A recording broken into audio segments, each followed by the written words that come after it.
Hello and welcome back to another episode of Impact Factor. I am your host, Katie Van Aken, and this week I had the pleasure of catching up with an old high school friend of mine, and it was a really long, really funny conversation full of laughs, and I hope you enjoy it as much as I did. So without further ado, here is Professor Rob Wexler.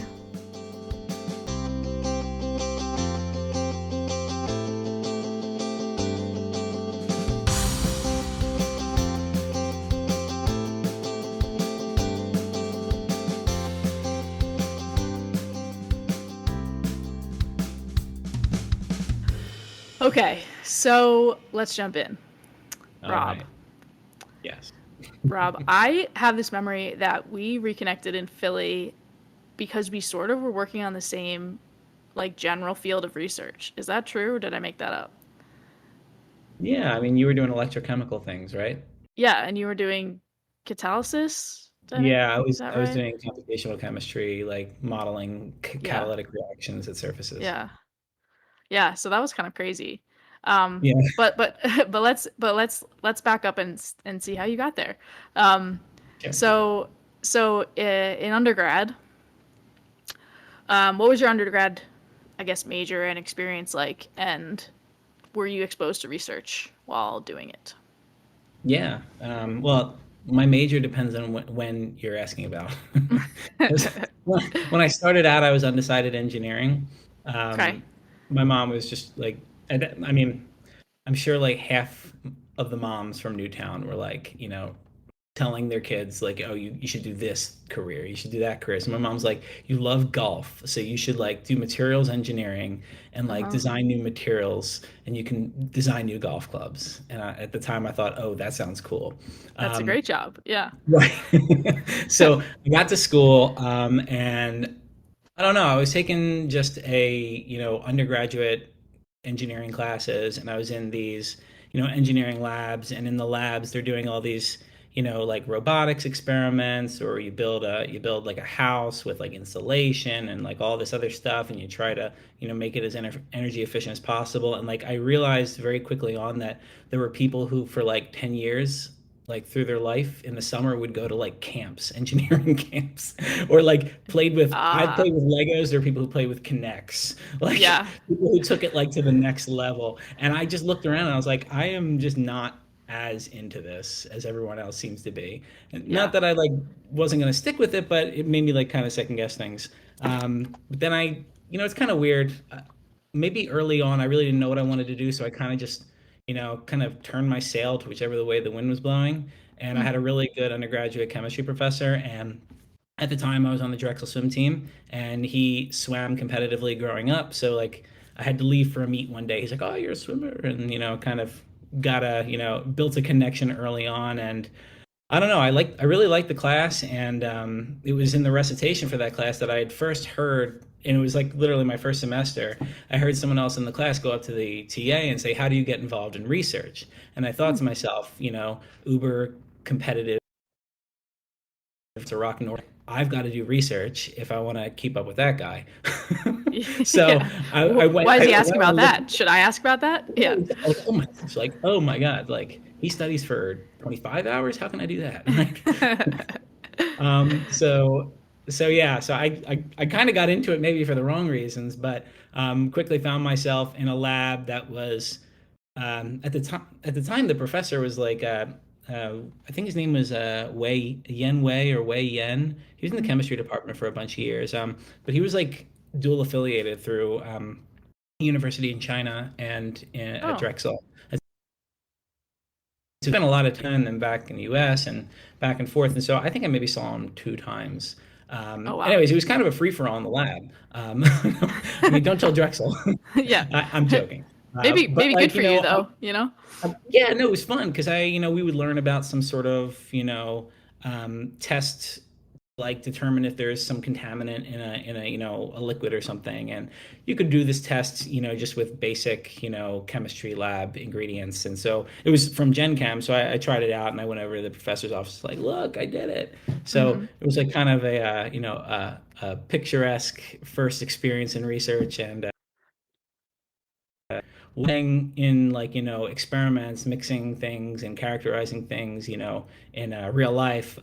Stayed in chemistry because that chemistry professor kind of hooked me, and I wanted to do research that was much more thinking about molecules, atoms, and how to control them, as opposed to system engineering and Mm. or even the more engineering aspects of materials. I really wanted to focus on the science, so that is my and Origin then story. like yeah, well then maybe year two I called my mom, and I also I play music, and so I was thinking, I have one life, so I shouldn't like if music is a possible career path, I should just try it. Mm. I guess it was just another one of these, like the wind blew a certain direction. I was like, I need to go. I need to do music. And my mom was like, you do what you like, but I don't think it's a great idea. Mm. Anyway, I told them and I quit chemistry. The rest is Nice. history. The rest Yeah. is history. I love that. I love that your origin story was sort of like, well, maybe this, well, maybe this. Well, this was fun, and like, and we'll get to it, but like, here you are, a professor of chemistry, right? Like, who would have thunk? Including No half of one. my teachers from Council Rock. I also love that your chemistry professor had such an impact on you, sort of turning your sail in that direction, right? I feel like those Yeah, connections are so important and kind of how we end up where we end up. it's true. You have an I feel like you have an opportunity as a professor to really kind of forge forge someone's path. Like, if you put all the time and effort necessary into discussing and, engaging your class in a certain topic, and you do it well, you could like change someone's life. Yeah. So that's kind of cool. And while I don't think I'm a I'm a life changer per se, it's exciting. Like I taught this last spring, and it was nerve wracking, but it was super rewarding, and it Mm. was amazing to see like how much invested time in really trying to understand the material, and you appreciate that, and it suggests that you're not doing everything wrong. Yeah. And those are the kids that are fun to teach because they want to learn, you know. Oh yeah, for sure. Um okay, so you can transfer, so you stay in chemistry. At what point in this long and windy path do you think, what's a PhD and should I do it? Yeah, no, I think it was probably around my third year that I'd finally found a research lab that I was going to stay in, because the first few labs I was doing like experimental chemistry. I was doing like cellulosic fuels and trying to break them down so we could digest the glucose and cellulose to make ethanol. Mm. Then the next lab I was in, I was doing organic synthesis, but I was in rack co-op at Johnson Johnson, and I did like 2D gels.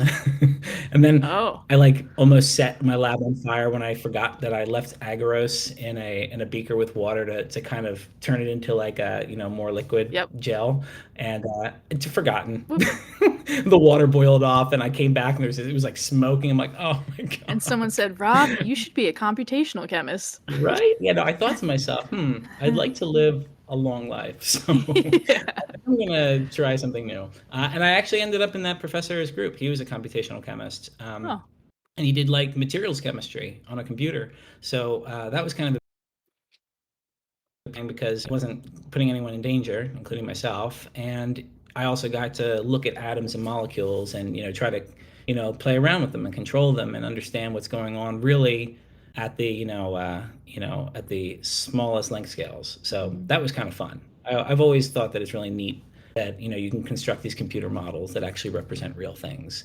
And you can, of course, use like, high level theory, and you can reproduce experiments to like, several decimal points, Yeah. depending on the property. So I always thought that was really awesome. So once I was in that group, it was kind of a no-brainer that I would end up doing chemistry research. And so I really didn't know about like, doing a PhD or what that was, what that would entail or why one would do that. But I ended up signing up for a BSMS in Mm. my third year.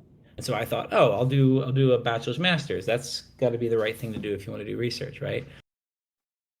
And like one semester in that I realized, oh, well, actually, in talking with different professors and people who were applying to grad school, like, oh, that's actually like if you want to do like pure research, that's actually not always very seldom do you need that master's Yeah. to go on and do research in chemistry. The bachelor's will take you a long way, or the PhD will take you, to the point where you could potentially lead research. Hmm. So for me, it was then I was like, okay, well then I don't need the master's, so I'm going to drop out of that because why put Yeah. myself through that? It's a hard program to do for sure. So I Yeah, no, understand. it was intense, and but yeah, I don't actually know when I first like that first aha moment that people go off and do PhDs.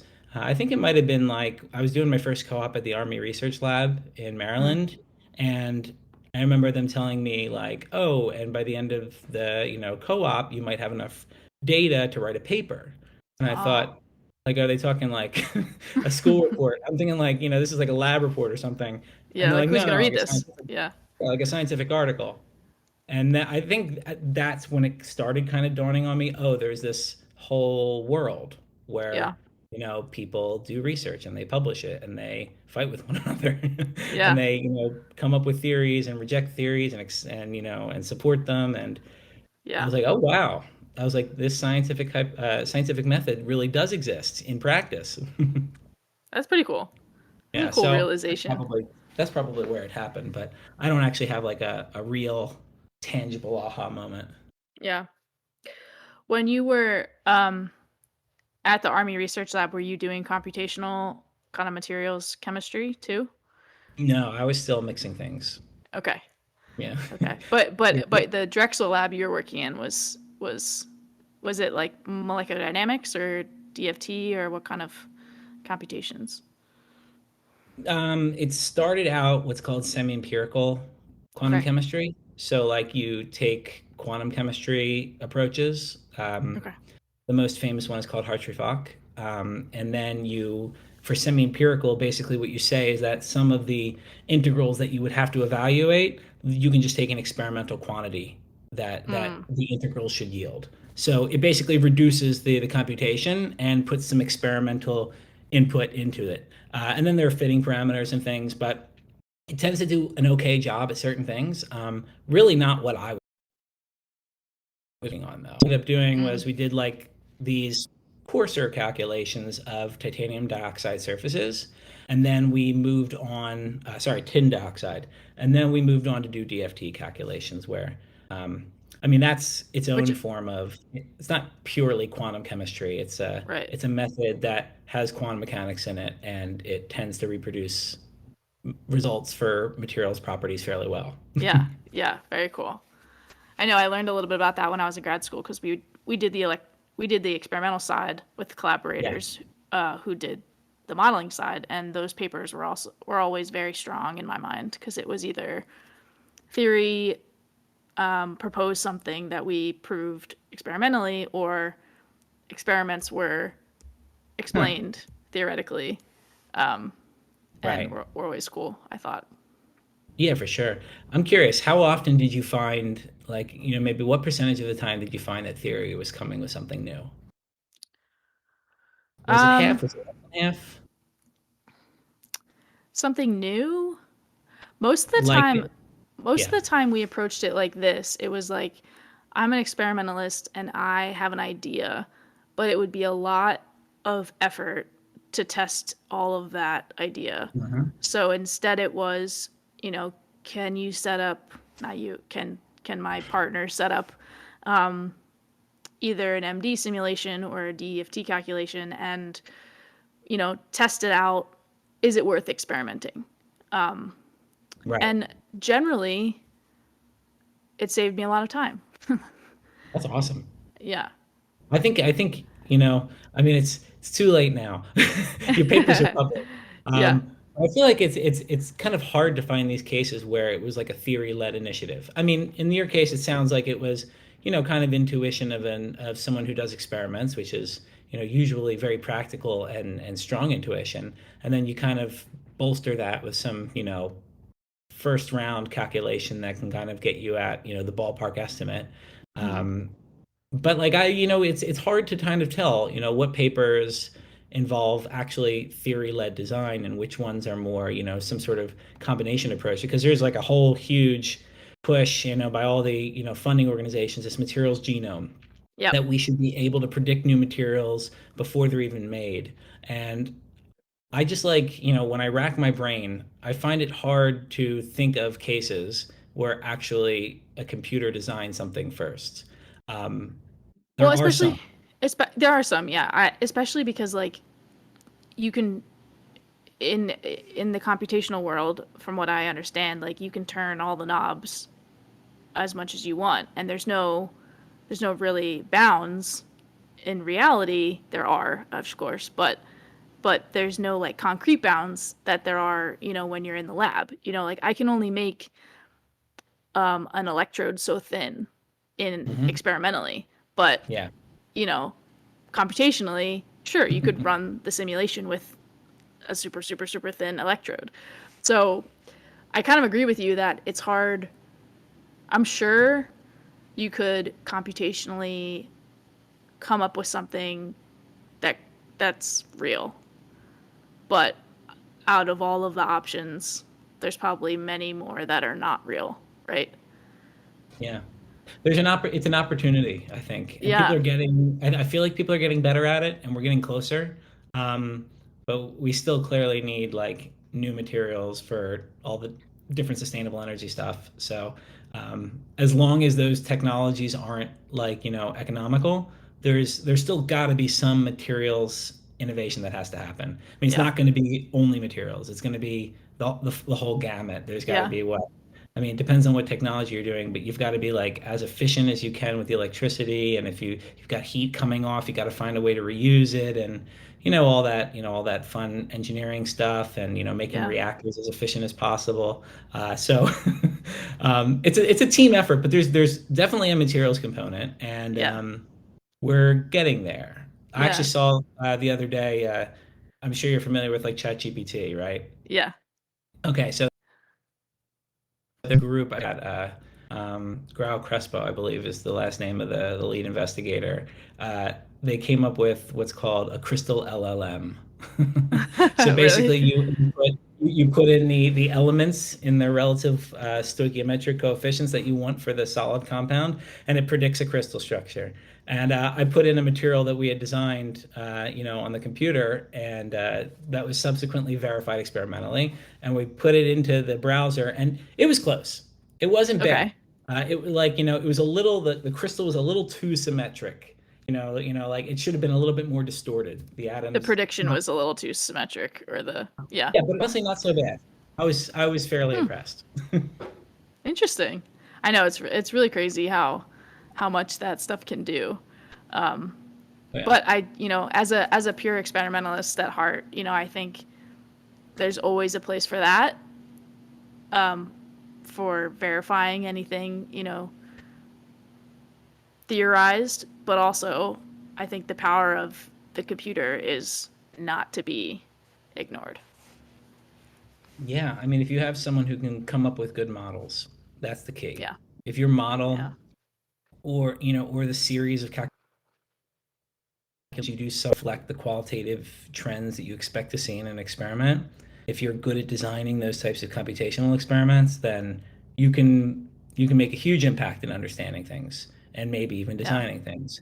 It's when you just start to use an accepted approach without too much care for all Yes. the different nuance that goes into it that you get like just the influx of papers that come in these days, and it's impossible to keep up with. So, Yeah. um, so So true. yeah, Well, that's a problem for another day. How about that? Um, but really fun conversation. I haven't talked about this in a long time, so thanks, Rob. yeah, So let's jump ahead a little bit to your PhD. Did you go right into your PhD from Drexel? I did. Yeah. Okay. So yeah, Uh, yeah. Go ahead. well, I was gonna say, were you? I spoiler, you went to Penn, right? So were you trying to stay in the area? Were you looking kind of all over? What was your sort of game plan when it came to applying and finding a place? I looked all over. My advisor, the general chemistry professor who kind of took me under his wing in his computational group, he advised me if you want to be a theorist, you need to develop methods. You can't just apply them. So, Mm. you can't just use a package. You have to contribute to it. You have to build your own and so on. So he said, I really recommend you try to find a group where you're going to get the opportunity to do that. So I not in mind really, but more so with who would I be able to work with at these different places. Um, Cool. and I visited a lot of places I really liked. I loved University of Florida. That was really fun, a really fun visit and a beautiful campus and some really awesome professors in that department. But it was just like it's not even near the beach. So I was Yeah, like, yeah. listen, if you're trying to bring me to Florida, you better have a beach within like 10 minutes. Otherwise, Yeah. no thanks. Why? And Yeah. the other place that I was like pretty, like I guess I was second in line was University of Minnesota, which had a Hmm. really good department. But when I visited in like February, and Ooh. it is just brutal there. Like I Yeah. like the cold, and that wasn't cold. That was just like ice death. Yeah. It was, Ice death. it was like it was harsh. It was just mean, honestly. And it must be so So, hard but really, to do a. I was gonna say it must be so hard to do a PhD in those conditions too, because you're like, do I want to get out of my bed? You know. yeah. So actually, I knew that some of the well, depends on which group you were in, but one of the groups I was interested in just let home. So like they didn't Mm, have to come into the office because you just log into the computer, log into the true. VPN, you have access to everything. So some people didn't even go into the office. Anyways, I really liked it there. Beautiful campus, nice city, great program. But I had been dating my girlfriend, now wife, for a long time, and it actually wasn't till kind of close to the end. Maybe it might have been like February or March that I heard back from Penn, and I had actually reached out to them and said, just wanted to make sure everything went through, and they're like, actually, everything did not go through. I was like, oh, okay, Oh. what do you need? And then I got everything else in, and I think within a week or two, I got an acceptance letter, and I remember like I was like, oh, I was like, I get Yeah. yay. Yeah. And I applied as an undergrad, didn't get in, went next door, Yep. always be there.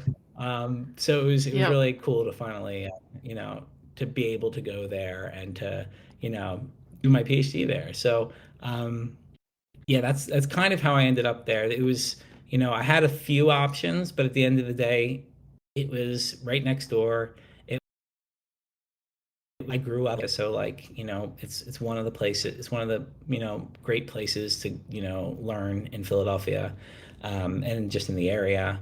And and yeah, I mean, I got to stay close to my family and my girlfriend who became my wife. And The that's rest a is happy history. ending. Yeah, the rest is history. It's very much. Um, And now I what have a was house in St. your Louis. and now you're in St. Louis. So what was your group like at Penn? What was the kind of the research focus and tell me a little bit about that. Very eclectic. So Hmm. my teacher was a physicist who went on to join a chemistry department, but when he joined it, he still was doing quite a lot of like physics research. So I came in a chemist, and the group was really like a lot of people who knew a lot of physics. Mm. I took like at Drexel, I took like a classical mechanics course, and I took a topics in mathematical physics course.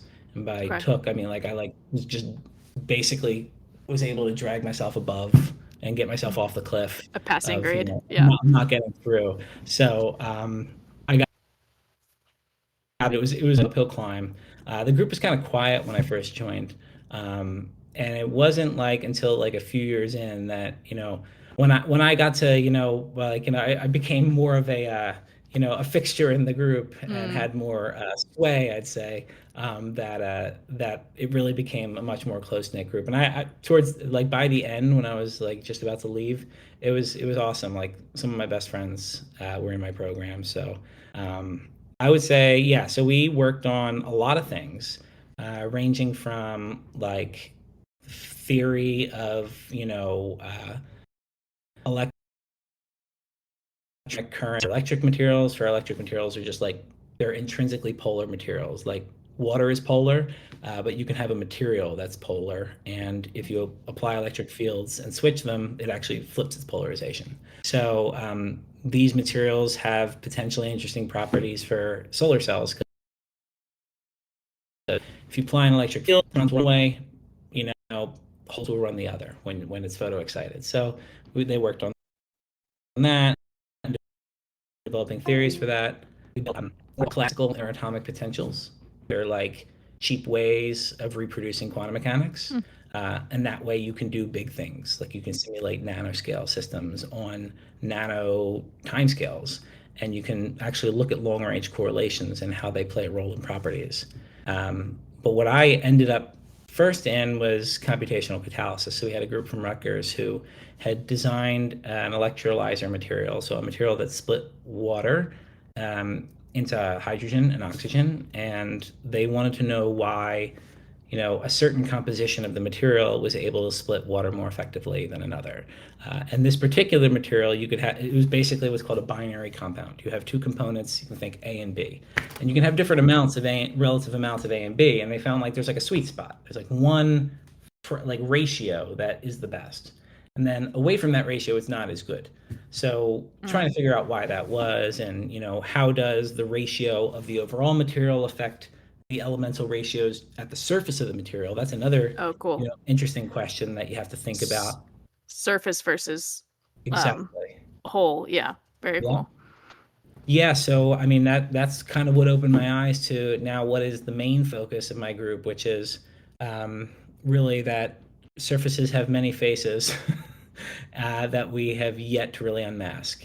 They're when I'm sure when you're doing electrochemistry experiments, you're applying an electrode potential. It's an aqueous solution. Water can split. But water doesn't just have to split. It could make an OH-H acid base pair. It could oxidize a surface. It could create a surface reconstruction. It could be amorphous, or it could be an entirely new oxide form of a metal that you were originally looking at. And so many things can go on under the hood, and there still is a scarcity of experiments that can probe what's going on when the actual Yes. chemistry is happening. There Yes. are some places who do it or say they do it. I would need to learn more to be able to say whether or not I, can trust that they are seeing things happening that are, is what's called in situ, or like, in the actual environment which everything is happening. But like, there's not a lot of information to go off of, especially in Yeah. electrochemistry, and so it kind of was a rude awakening for me as I was learning the literature, and I got to a certain point where like you kind of start to get a real firm grasp of the limitations of what you do, and I realized there are so many limitations of what we do. People who model computational Mm. electrochemical, processes. And what does the surface do? It's Yeah. and we show I mean we did some very like simple things, and we said, oh well, look, if you just change the processing temperature, or the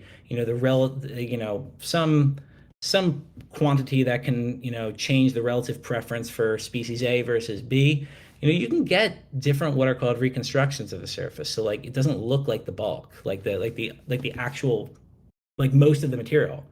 Yeah. It looks like something entirely different. And Yeah. that's where the chemistry is happening. So it actually doesn't Right. matter what the bulk is. It's what does the Right. surface end up looking like? And we're still, I mean, that is really still at its infancy, I think, in my opinion. Yeah. So we're going back to the drawing board, and we're developing new methods to kind of simulate all the necessary complexity that could go on at a surface. That's very cool. Sorry, Is I there answered like probably three all of my questions. questions? Yeah. No, that's fine. That was great. It was also very obtainable. Um, so this is a specific science question, but do you also find that like as you go from the surface into the bulk, like depth wise, you have kind of a gradient of some of these changes? You mean, oh yeah, oh for sure. So I mean, there are some systems where a surface undergoes some sort of restructuring and it occurs like, at like a certain layer in the surface. Some Mm-hmm. like there's a famous one, silicon, one of its surfaces actually undergoes a reconstruction that involves 49 atoms in order to actually represent all of the complexities of the ways that the carbons or the silicons organize at the surface. Yeah. That I mean, that's like, and that's just an element. What happens Yeah. when you have compounds that can have different ratios at the surface and they can react with their environment, maybe incorporating oxygen or other species that might be present. It's just like a zoo of possibilities. Yeah. So yes, I mean, you can have things that are single layer reconstructions. You can have things that go down several layers deep. Mm-hmm. There are, some materials that undergo, multifaceted reconstructions. So I think platinum, when you oxidize it, will at its surface oxidize and form some sort of oxide of platinum, and then over time it'll actually become amorphous and you'll end up with this like amorphous platinum oxide thing. And Whoa. people sometimes want to model water splitting in alkaline environments, Yeah. and under those environments it's just not platinum anymore. Yeah. There's some new phase that's formed, and if you're modeling platinum, then you're modeling something probably hypothetical and not Yeah. connected to reality, which doesn't make it invalid. Right. When you're a theorist, you can kind of construct any system that interests you and study it. The question is, if you're trying to make a dent in real technology that actually Yeah. changes the landscape, the energy landscape, you actually have to try to connect yourself to reality. Otherwise, you're not. I mean, if you do agree with experiment, it's probably right answer for the wrong reason. Yeah. Yeah. Wow. Very cool. Very cool. Are you hiring? Can I join your group? No, I'm just kidding. Yes. Um, Actually, no, we literally have a postdoc ad coming out. It's not official yet, but there are these what are called hydrogen. It's like a play on hydrogen. It's totally lame. oh, But hydrogen. it's some of this money that was appropriated for sustainable energy. And I mean, honestly, there's kind of like a once in a lifetime investment in hydrogen right now. There are like Mm, a ton of different funding opportunities that got posted over the course of last year. One of them is in this area that I'm working in called solar thermochemical water splitting. And I mean, we're still in negotiation phase, but we were fortunate enough to land one of these grants. And so we're actually going to have a team for WashU, Arizona State, Ohio State, in conjunction with the National Renewable Energy Lab and Sandia National Labs, to scale up a material that we designed and to actually put it on sun. If you want me to explain what this thing is, I can. But Um, yes, but I want to get to the rest of my questions, so maybe we'll come back to it. How about that? sounds good. What do you mean put it on sun though? On sun, yeah. So have you ever seen these like pictures of like in the desert, like what looks like hundreds, maybe thousands of mirrors, like just like plate mirrors that are kind of like Yeah. oriented like in like a circular fashion? Yeah. Yeah. So these are what are called solar sunlight. So the sun comes at a certain angle and it bounces off these mirrors. And if the mirrors are arranged in a certain way, all of them bounce light to a very precise point in space. And Okay. if you put something there, if you put a chicken wing, it'll cook it for you. Yeah. If you put like an oxide, like a metal oxide material there, it will cook the oxide basically, and it'll Whoa. drive off some of the oxygen in the oxide. And then what's cool is that if you then pull the oxide away from the sunlight and you present it with water, the oxide so badly wants to get oxygen back that it'll rip it out of water and it'll give you hydrogen gas. So you can get pretty high yield Ah, hydrogen production that way. The main limitation is whether or not you have a material that can basically give off enough oxygen at some reasonable temperature, and whether or not you can get all the engineering aspects of these mirrors and this reactor scheme to be as efficient as possible. I mean, we're in a good position, I think, to really get close to the state of the art here and push something as close to commercial as this technology's ever been. wow. That's so cool. I didn't really know anything about that method, but um that's a cool place to be. It's a cool space to be in. Yeah, Yeah. no, it's fun. And whenever I tell people about the mirrors, they're like, "Oh, that's awesome." It's very cool. So is that like the hottest point on Earth, that focal point? Hottest point on That's an Like interesting that question. we can access, you know? I think you can generate temperatures higher than the concentrators can generate, but like for our cycle, you need to get up to like 2000, like close to 2000 Yeah. Kelvin. Yeah. So we're talking like 1700, 1800 Yep. Celsius. So it's hot. It's hot. Yeah. I Don't put guess with don't put your hand in it. yeah, I guess with like we used a vacuum furnace in grad school where you could go to higher temperatures because you could change the pressure as well. Yeah. Um, so that's interesting. Very cool. Well, I'm gonna go research that after this. Okay, so um, this is super cool. So when did you know you want to be a professor? Um, as soon as I thought I wanted to do a PhD, that's kind of when I thought I wanted to be a professor. Okay. And once I got to grad school, I didn't necessarily think, oh, I want to be a professor. I think maybe it was like Um, a year in, and I was like, oh, wow. I mean, there's, you know, without like, kind of putting my program down because there were so many things about it I liked. It's a super competitive environment, and it's yeah. very stressful. And, there's not a lot of work-life balance. And so there was a long time where I was thinking, and also you don't really like, but at the end of the day, you don't get compensated based on the amount of time you spent studying. True. You kind of just like you get out and it's like, all right, that's good enough. It Um, survived. Yeah. right. Yeah. I mean, it's nothing to slouch at. It's good. It's good. We can be comfortable, but there's a lot more money to be made. If you translate your computing skills into finance or True. into consulting or this or that. So there's a while where I was thinking, I'm just gonna I'm just gonna jump out of chemistry when I'm done, and this will be a fun little 5 year stint, and then I'll go do something else. But it was actually like when the whole machine learning data science craze was kind of hitting full strength that I got involved at Penn with their data science group, and we were doing these things called Kaggle competitions, which are basically like they post a data, like a company will post a data set and say like build a model that predicts this, and we'll give you $50,000. Whoa. And It's like like a companies like competition. yeah, like companies like Zillow or I'm trying to think of other companies that were on there, but like with various problems, and like sometimes for a company it's actually cheaper for them to kind of throw the data at the community and to say Yeah. come up with the best solution, we give you this amount of money, but all of the code is our IP at the end. Yeah. So um, Netflix did that. Do you yeah, remember the yeah, Netflix challenge? yeah, I Yeah. think I think they might have been one of the Kaggle ones. The original ones. Yeah. Yeah. So anyways, I mean, it was a pretty cool thing, and I mean, you saw the dollar sign, you're like, oh my God.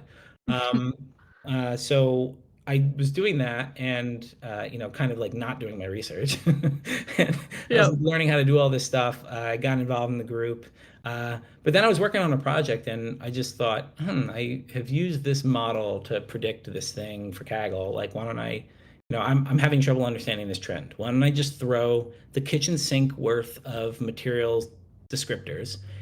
How close are the bonds? What are their angles? Like what's the local geometry of an atom? Like, how many bonds does it form with other things, and how are they arranged? Is it kind of like a pyramid, or is it an octahedron? Kind of throw those types of pieces of information into one of these like simple machine learning models, and it came up with something. And I remember my time at the time, my PI was skeptical. He's like, he's like, okay, like you're telling me it's a You random get- forest, but like that doesn't really mean anything to me. He's like, Yeah. and he's like, it points out features like in the model, like there was um there was like a bond length feature that was kind of important, and it made sense because the closer the bonds were at the binding site of the catalyst, the less it would want to bind with something. Because if the Mm, atoms are already close at the surface, they're already they happy. don't. They've bound Yep. pretty tightly.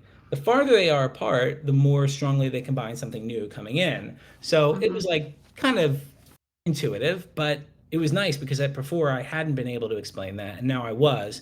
And he suggested, okay, well, we can't just publish this as is because it's just a machine learning model. I need to see like real chemical intuition here. And so we did like some calculations where we manually changed the dimensions of the site, and it gave the same result. So we are like, oh, that's pretty Oh, cool. So actually that kind of relit my fire for doing academic research. And it was probably at that point, maybe year 3 or maybe year 4, where I really thought, okay, you know what, put your head down, we got a lot to do, but we're going to go for it. And it worked out in the end, thank here goodness. we are. Did you do a postdoc? I did, yeah. Okay. So I worked with Emily Carter at Princeton. So she moved. So she's a very, very famous quantum chemist. So she graduated from where was she? Caltech. And before she even graduated with her PhD, she had had a faculty offer at UCLA. So Whoa. she actually deferred her faculty offer, went and did a postdoc, To and okay. then went back to UCLA to start a professorship. Ended up at Princeton, became the dean of engineering, left to go back to UCLA right when I started to become their like vice provost, and then eventually came back to Princeton to the plasma physics lab to be, Oh, a professor as well as like a senior director there. So cool. she's amazing, and she really is a brilliant scientist, but also really, really cares about the science and what it's going to do in the real world. And she had us always thinking about that. And, if we're going to design a material, if we're going to develop a new method, like what are we Why? doing that's going to really make a difference as quickly as possible? So she kind of Yeah. like drilled that into us. And also she was just like a brilliant scientist. Like we would come to her with results and problems, and like she like would know what to do. And honestly, I would not be where I am right now without her. Mm. She's an exceptional on all in all realms. So yeah, so I ended up there, but that's when pandemic started. So I got like maybe 6 months at Princeton, but then I was back in Philadelphia at the Drake Tower. Do you know it? Uh, It's like 15th and Spruce. yeah. Yeah, so I By was there. Yeah, I was there for, right when the pandemic started, until almost the end when we moved over to South Philly. But yeah, I was actually commuting for a while. Uh, wow. but she was great. She moved and said, you can stay in Princeton. She knew, I had things going on here and couldn't really move across the country. And then the pandemic happened. It didn't really matter anyway. Right. At Yeah. least you're doing computational stuff, right? You can do it from your house. Yep. That's true. I could actually go into the lab, Yeah. computational lab. Um, how long was your postdoc program? I was there Two, 2 years then? 3 years in total, but Okay. I gotten my job at the end. I got my job at WashU at the end of year 2, and then Mhm. also deferred. And that was mainly because my wife didn't want to leave. Well, and here you are in St. Yeah. Louis. But also, there's Yeah. just like, being able to be a postdoc and have a faculty position waiting for you. Oh, so I nice. don't think I'm ever going to have a period in my career like that again, because you're at the point where you can actually do things. Like Yeah. you come up with a problem, you carry it out all the way through to the end. You don't really need external support sometimes, here or there, but you can make it happen, and you've got the skills to make it happen. So it was an amazing year because I got everything done that I needed to get done. I started a bunch of projects that I am now finishing up in my in the beginning of my second year. But oh man, that was a great year. Yeah. Good tip. Good place to be. Oh yeah, always defer. Always defer. You heard it here Your first, folks. spouse is going to kill you. In which case, don't um, defer. in which case, reevaluate. Right. Um, very cool. So I want to, I don't want to take up too much of your time, so I want to kind of wrap up with my questions. But All right. before I do, so you were a swimmer, you were a golfer. Now in your sort of adult professor life, what hobbies do you have time for? What do you Okay. do outside of work? No, Nothing. no. I mean, like, so we came with a 2 month old. So my hobby was taking care of the 2 month old, and then Being a dad, yeah. by the end of that, it's just you're exhausted. You don't have any time. Yeah.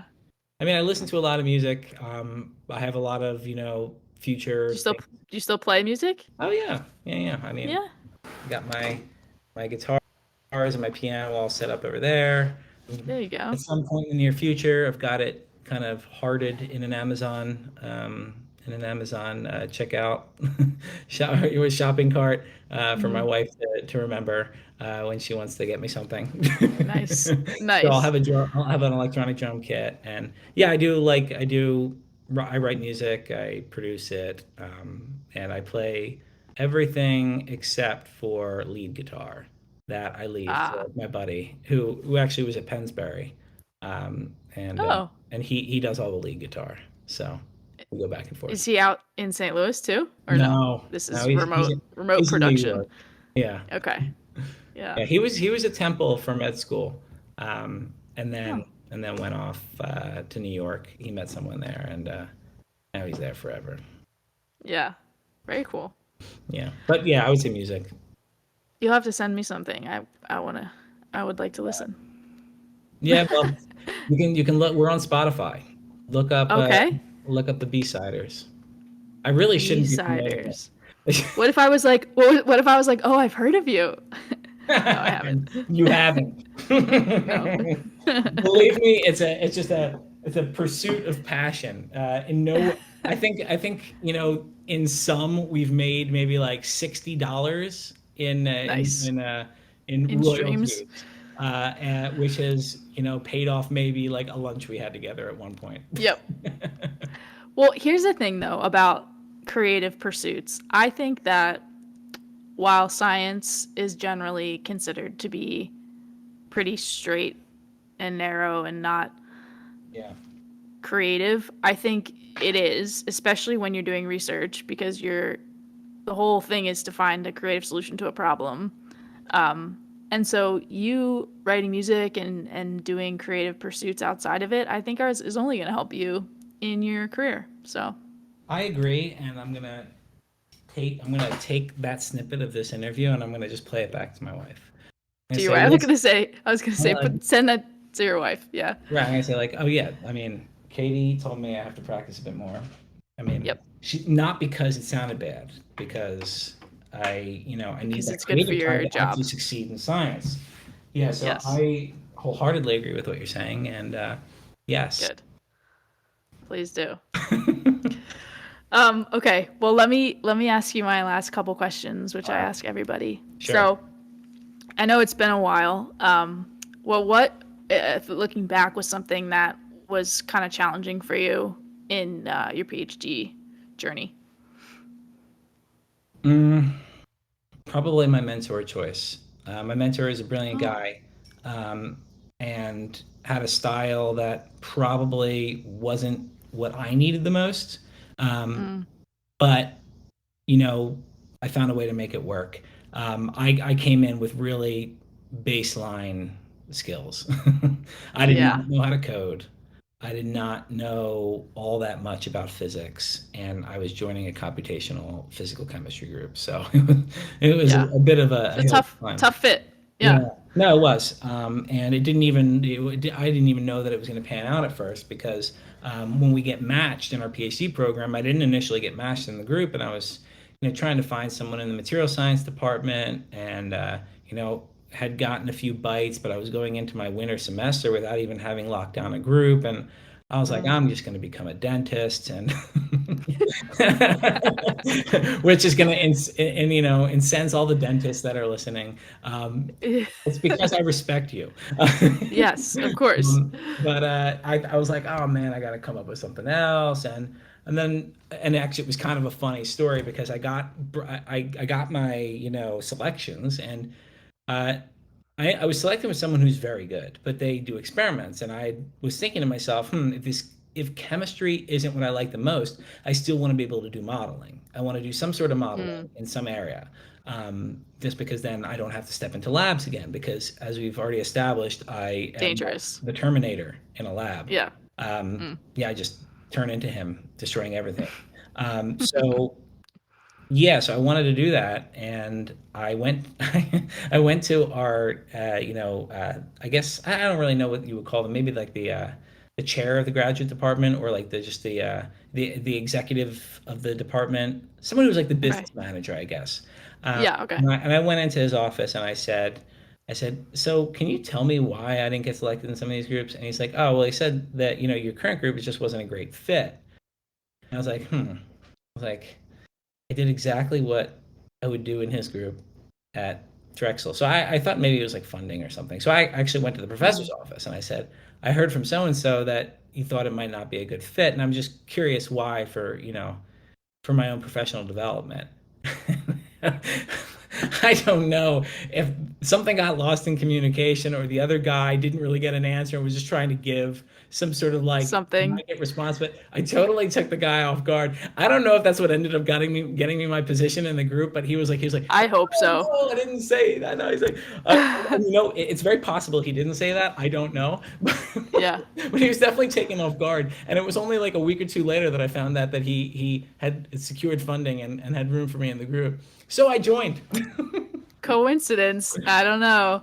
I like that a lot. That's good. Yeah, so Well, that was a bit of a struggle, but it was kind of like that the wind blowing, and I was like, yeah. whatever I'm gonna do, and I can't dwell on it too long. And there's a little bit of a moral there because you didn't really take no for an answer. You sort of were like, I know that this is what I want, and I kind of want to fight for it a little bit more, to Yeah, do your computation stuff. I mean that's exactly right. I mean, I thought there was not much for me to lose, and I thought it might be a funny situation for me to find myself in, and it turned out to be. Because Great story. honestly, Great story. I was still in that college first year of grad school phase. I was still very interested in finding myself in hilarious situations, and I thought this might be a great Yeah. story. So I thought, you know what? I'm just gonna go do it because even if it doesn't work out, like it didn't work out already. So it's not Yep. like I'm digging a deeper hole. I'm just at least extracting something funny out of this. So And maybe in 10 years, I can tell this story on a podcast and it'll right. kill. Yeah. Oh man, yeah, I I love that. survived. It's another Yeah. survivor. I I'm glad you did. Yeah. Okay, next question. What advice would you give to yourself back in year 1? Hmm. Probably take it slow. I think Hmm. when I got in, I just wanted to do everything. I was like, give me that project, give me this project, give me that project. And I was like just inching along on all of them. And Mm. now I wish, like, I look back, I look at like, incoming PhD students, or like, when I was a postdoc and watching the PhD students. And it's the ones who kind of recognize that they have time to like really think Mm. about something, and to kind of just like slowly move through a textbook and really like absorb it and get to know a field. And I would have done that because there's no better time to do that when you're a PhD, because you True. have this 5 year stint, and while it kind of flies by real quick, that's a lot of time. you It can you can is. learn a lot if you're careful with your time. So probably stop trying to do so much and just kind of be more in absorption mode. Yeah. I like that. I've also heard that from other people. Really. Similar things like soak it in, learn from people around you while you have them around you. Um, because it's a good environment to be in. Yeah. You don't know what you got till it's gone. Yep. Okay, last question. We've covered so many of these so far, but can you share a good memory or a story from your time as a PhD student? Maybe with lab members or friends from your cohort or a conference or something like that. Yeah. There are a bunch of good ones. They usually involve like, when we were not with our PI. Yeah, where there was like beer and Um, karaoke, right? there was a really fun night when at one of the American Physical Society meetings where it was after a lot of us had already kind of defended from our group, and we all got together at the Penn reception, and free drinks, free food, Mm. and we were taking advantage of it. And I just remember at the end, it was just a group of us kind of just like, woo, Yeah, down the streets of Boston at like midnight. And I'm thinking like, yeah, people they look on, they're like, they don't know we're coming from the physics conference. And it's just, I mean, those types of moments, and while there isn't like a necessarily like a punchline to any of the stories, there's I just yeah, very fondly recall all those times where we kind of got to like, just reminisce on the old times and how like some of the hilarious things that happened, and just kind of, see each other at different stages in our career. I love that meeting. It's the APS meeting, and there's gonna be one in Minnesota this year, so I get to go back to the brutal.